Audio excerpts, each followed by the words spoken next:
Hello everybody, my name is Dr. Meena Shivan and I'm a senior lecturer with the Faculty of Business and Economics within the Department of Marketing and Management at Macquarie University.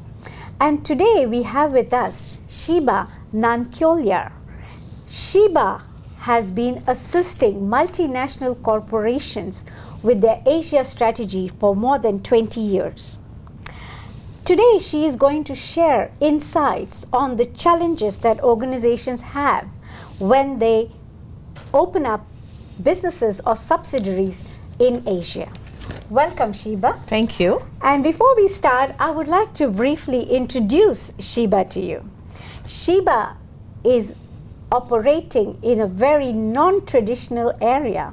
We do not find many women in this particular sector. She is the CEO of Multicultural Connections, a marketing and advertising agency in Sydney, Australia, but it is a global organization. She has an MBA degree majoring in marketing and finance. She has had a track record of high achievements in her advertising career with 2 decades of global industry experience across the fields of marketing, advertising, and communication. Her agency provides integrated marketing and advertising services, including diversity and cross-cultural marketing and training services. As a leading multicultural strategist, her strategic insights and advice have advised marketers across several industries. She has held several important industry positions as well. She's the director of International Advertising Association, the Australian chapter. She is the advisory member of New South Wales Asia Business Council. She's the founding chair of the Multicultural Committee of Communication Councils, the co-vice president of AIBC, which is the Australian India Business Council, and she's also chair and of the Women in Business chapter AIBC. Those are many hats to wear, isn't it? Thank you, thank you. And just so that we can just update, actually at the moment I've taken over as the president of AIBC. Wonderful, that's excellent news. Yeah. And her clients are impressive as well. She has worked with Coca-Cola, Nestle, Glaxo, Reckitt, Unilever, Imami, and several others. And to top it all, she has received several awards: the ARC of Excellence Award for Entrepreneurship, the DILO for Glaxo, and Asia Pacific PR Award, and many more. So, Sheeba, we are really privileged to have you here today. Welcome to Macquarie University. Thank you for having me here. Thank Wonderful. You very much. Let's start off by talking about your business, which is multicultural marketing. And we would like to know as to why businesses and business managers must give importance to the cohort of culture, and why multinational corporations these days must consider multicultural marketing. Lovely. That's a question that are really to my heart. Okay.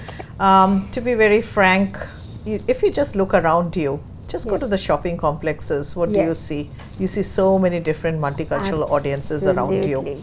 You go into David Jones, you go into Myers, you go into the banks. It's just so diverse and so culturally diverse, I should say. So basically there has been a swing. Initially diversity, we spoke about gender diversity, but today very clearly it's a cultural diversity that is in focus now.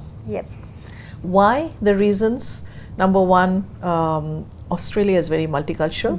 If you look at the sheer numbers, and we had the opportunity, my company had the opportunity to work on the census campaign, and we also did the census insight marketing. Now, where do we go in terms of multicultural Australians? 47% of the audience here in Australia are born overseas or have at least one parent who's born overseas. That's huge. That's almost like 50% of the audience who are culturally diverse.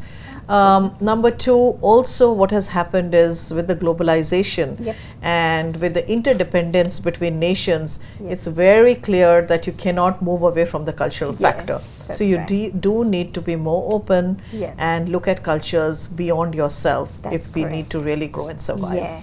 So it's just a question of survival, isn't it? I would say absolutely it's a question of survival now. And if people don't want to look at the cultural factor and the multicultural element and the audiences that are now actually contributing to our progress and survival, we're going to be dinosaurs. That's right. If any company, you asked me about multicultural marketing, if any company does not want to look at multicultural marketing, it's a bit like, when social media first came in or digital first came in or the iPhone came in, there are a lot of, people who will always be the doubters.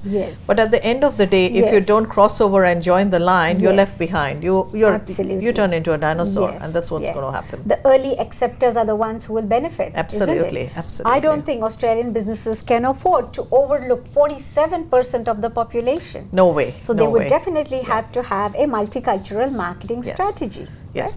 Can I just come in here? Because the interesting part is a lot of these marketers, they feel that language is all that matters, or it doesn't matter. For example, let's take the Indian community or the Jewish community. They speak English. We have no issues. They're covered in terms of our messages. But when you're looking at actually marketing your products and services, it's the cultural drivers which are very important. And you have to tune your message to ensure those cultural drivers are met. All right. So that is somebody who would who's in the profession like you would understand. I'll give you a small example. For example, you have these fabulous four-wheel drive car advertisements happening in TV. Great. There are a whole bunch of mates going off surfing. Now, if I use those ads and and I said, okay, that's fine. The Chinese community, they can see it. They've got it. But they haven't. They've seen your ad, but it's not personally relevant to them, so they're not going to act on it. Why? Because they want a large car so that they can, or the Indian community or the South Asians, they have long stay visitors who come and stay with them, their parents. So they want a big car where they can fit in their parents too, and go out for their family dinners and outings. Absolutely, yes. So understanding the culture helps the different perspective, isn't it? Absolutely. So it's not just advertising for the local community, but it's also for all of these migrants who are within the country. And as per the Australian government policy, multiculturalism now is an official policy. Absolutely. So it would definitely help businesses. Yeah, multicultural is an official policy now. Absolutely, yeah.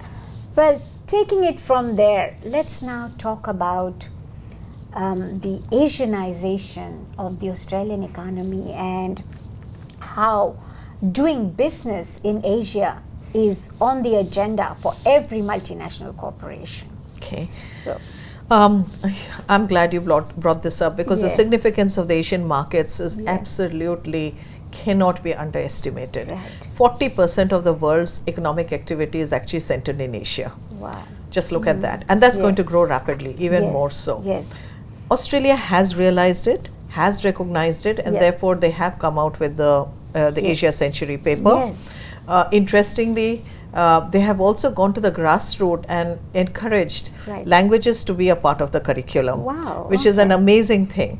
But what is not really very amazing is how is the top end of businesses really looking at this very seriously. Now, yesterday, and I can share with you, day before yesterday, I was at the launch of a very interesting piece of research, which I'll share with you very shortly when I get to office. I'll send you the report. This was done by DCA, Diversity Council of Australia, along with PwC and IBM. What they did was they actually studied the cultural diversity in the boards of the top 200 ASX companies. So I was a part of the reference group in the study. And what we found was it was amazing. The cultural diversity is not represented in the boards. Now these are companies which are the boards which are actually managing these companies, and yet they are not reflected.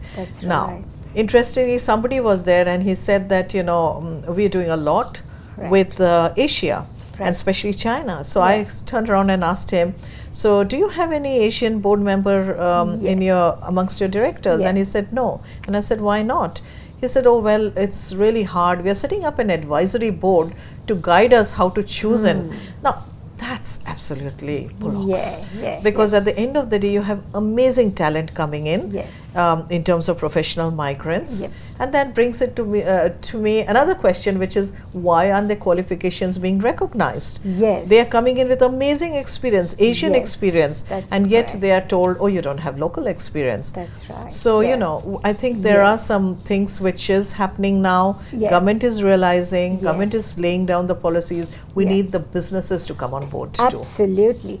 Well, a very important lesson there to learn whilst leading and managing in culturally diverse environments is to encompass the Asian people, the people from Asia who are in Australia, who are Australian citizens, who are working in Australia, to make them a part of your organizations. That will make it so easy for them to understand the Asian cultures. Absolutely. Right? And that will also help multinational organizations develop Asian strategies. That is excellent for the growth and the productivity of the In fact, a lot of the banks are doing it. Absolutely. I'm so glad you brought it up, because a lot of banks actually have good, strong Asian strategies in place. We would love to hear that. Which is especially, how do we make at the end of the day, it's a demographic advantage that Asia has. Absolutely. Rest of the world, it's an aging economy, including Australia, whether we like to recognize it or not. So where is your advantage happening from? From migration and from the Asian markets. It's it's booming market. Like India alone, we are looking at 200 million middle class, growing to 600 million in a couple of years. Wow. And same with China. Now this huge middle class is thriving middle class. It's no longer a poor middle class. They have rich disposable income.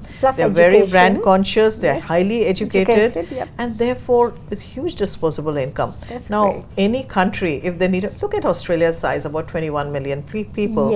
If you're looking at 600 million in India in a couple of years' time, that's like 30 times your size. Absolutely. With huge disposable income. So today, Australia or any other country cannot look away from Asia. That's right, Well, it's truly said that there are two economies in the world that are growing at double-digit rates, and that is India and China, right?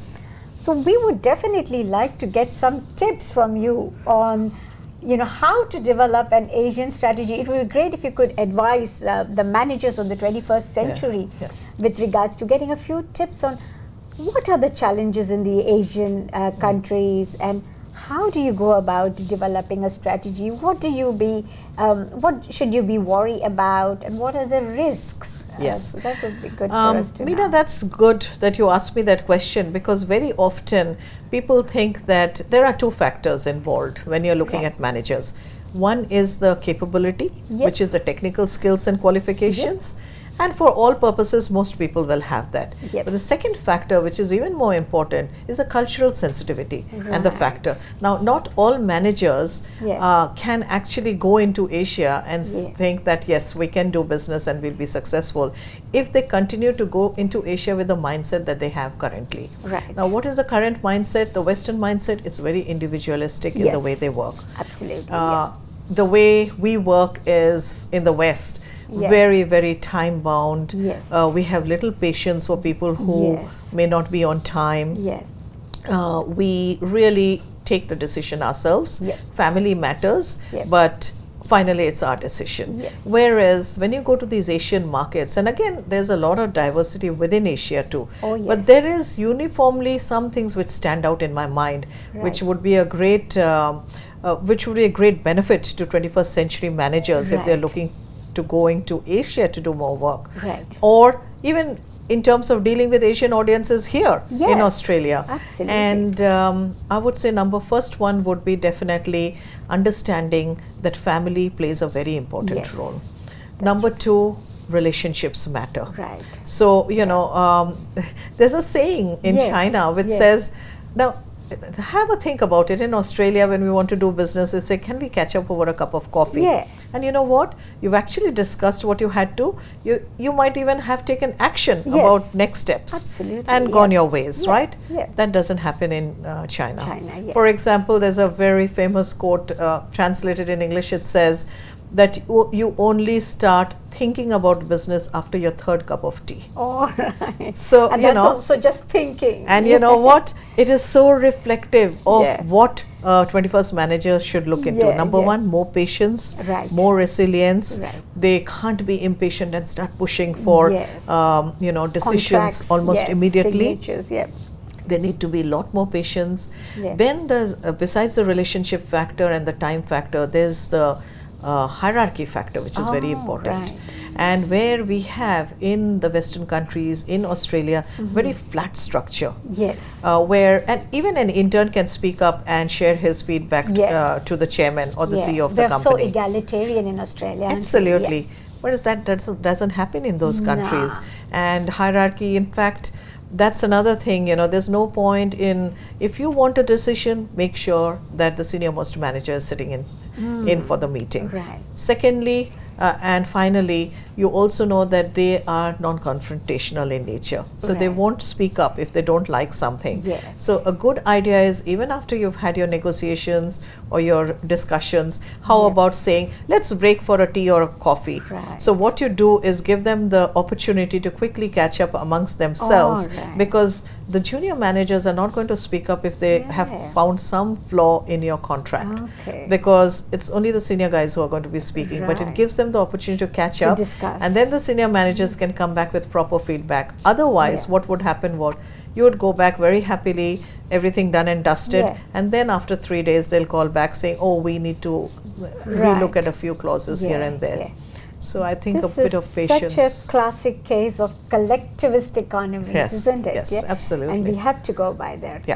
Well, taking that point further, I would like to ask you something more technical about contracts.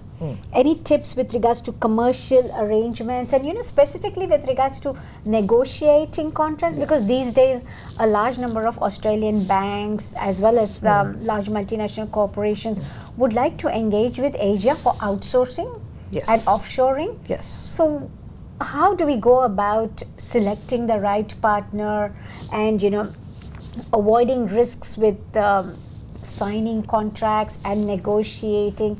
So few tips there would help. So I would say this is interesting, because I actually run a program, as you know, on the cross-cultural front, which is actually leading first-line managers for in the partnering context too.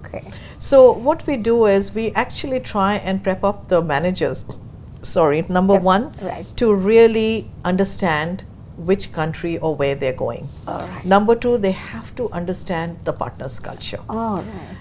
Very often for us, we don't really make those.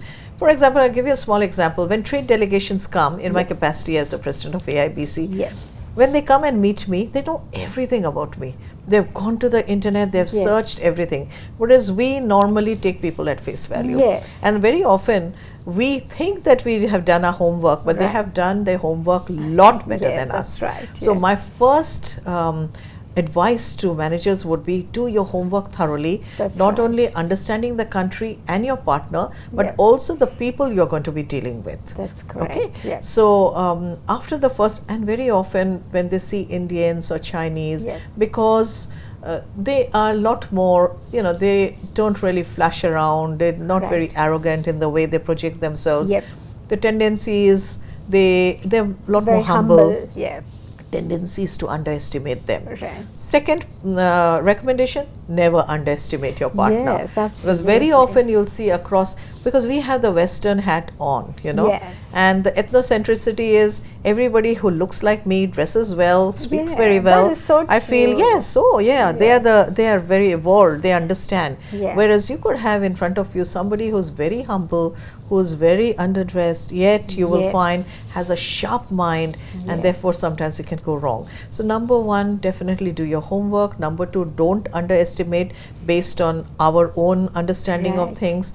Number three, I would say definitely go into the contract with details. Go into details, because our tendency sometimes is we assume the person has read.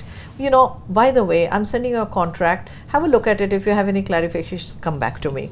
And we leave it at that. But it is a good idea for us to actually spend a lot more time with our partners in these countries to go through clause by clause, because sometimes they may not get the nuances of the language and make them understand clause by clause what we have gone. Secondly, finally, don't accept an answer immediately. Give them time. We, in our country, we tend to push things through. We're very decisive, and we're very impatient when people don't rise to the occasion. We need to give them time to go back. but give them time to go back and then come back to you with all the clarifications before you go to the next round. That is such a very important point, and the word assumption should be definitely deleted. Oh, no, absolutely. Absolutely. Because we do assume a lot about Asia and Asian people, right? Yeah. Thank you so much. But to end, we would definitely like to ask you one last question, and that is, what are the trends in the next decade? What is happening, and what do you think will happen with the relationship with Asia and the rest of the world? That's interesting and a very exciting question, because at the end of the day, I would say that Australia especially has been pretty preoccupied with China. To a certain extent, the two growth countries that we're talking about in Asia, in terms of the Asian perspective, is China and India, really. India has been pretty neglected, to be very frank with you, and it is only now that you know, the Australian government and the businesses are waking up to the fact that, look, there is a huge demographic advantage. Day after tomorrow, today China is absolutely growing, bustling with business. Day after tomorrow, because of the one-child policy, they are also going to become an aging economy. So you cannot look away from India. So I would like to leave that thought in people's mind, that along with China, we have to give equal prominence to India, because that is where the future lies. That's where the migration will happen. That's where the talent will happen. That's where the offshoring and outsourcing will happen. So I see huge future for Australia.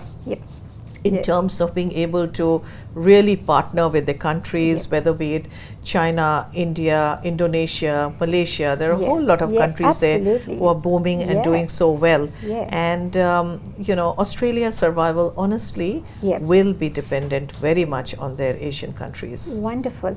So it's just the very important lesson, and the last lesson which you've given us is that don't put your eggs in one basket. Australia is definitely engaging with China and India, but Australia also needs to look at other Asian countries, because every Asian country has a lot of scope for Australian businesses.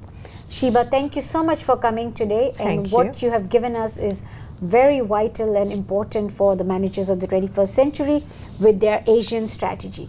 Thank you, and it has been my pleasure to be with you here today, Meena. Thank you for this opportunity.